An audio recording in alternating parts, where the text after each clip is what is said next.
যেহেতু বাংলাদেশে একটা ম্যাসাকারের সাথে শেখ হাসিনার নাম জড়িত আছে এবং হাজার সহস্র ছাত্র জনতা মারা গিয়েছে। যুব ও ক্রীড়া মন্ত্রণালয়ের দায়িত্ব পাবার পর প্রথম সচিবালয় অফিস করলেন উপদেষ্টা আসিফ মাহমুদ। প্রথম দিনই সাবেক প্রধানমন্ত্রী শেখ হাসিনার নাম মুছে দিলেন ক্রীড়া মন্ত্রণালয়ের প্রতিষ্ঠান থেকে। যুব ক্রীড়া মন্ত্রণালয়ের অধীনে শেখ হাসিনা জাতীয় যুব উন্নয়ন ইনস্টিটিউট আছে, আমরা এটার নাম পরিবর্তন করতে চাই।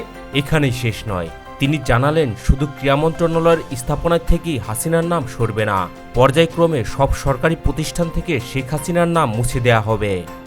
এটা শুধু আমাদের মন্ত্রণালয় না, প্রত্যেকটি স্থানে এটা করা হবে। যুব ও ক্রীড়া মন্ত্রণালয়ের অধীনে ছিল শেখ হাসিনা জাতীয় যুব উন্নয়ন ইনস্টিটিউট, তার নাম বদলে ফেলার সিদ্ধান্ত নিয়েছেন আসিফ মাহমুদ। সংবাদ মাধ্যমের মুখোমুখি হয়ে তিনি এর কারণও জানিয়েছেন। সহস্র ছাত্র জনতা মারা গিয়েছে, আমরা মনে করি তিনি এর সাথে সরাসরি যুক্ত।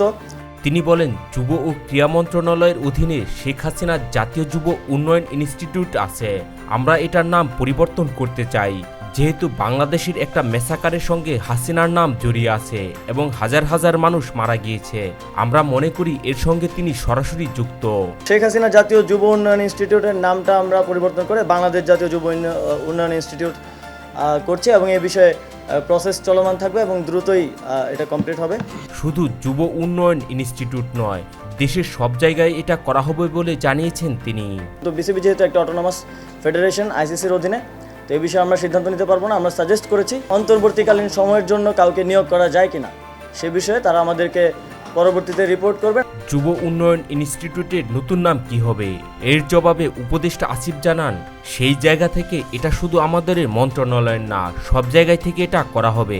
তো শেখ হাসিনার জাতীয় যুব উন্নয়ন ইনস্টিটিউটের নাম বদলে বাংলাদেশ জাতীয় যুব উন্নয়ন ইনস্টিটিউট করছি আমরা। এই বিষয়ে প্রক্রিয়া চলমান থাকবে এবং দ্রুত এটা সম্পূর্ণ করা হবে বলে জানান উপদেষ্টা আসিফ মাহমুদ।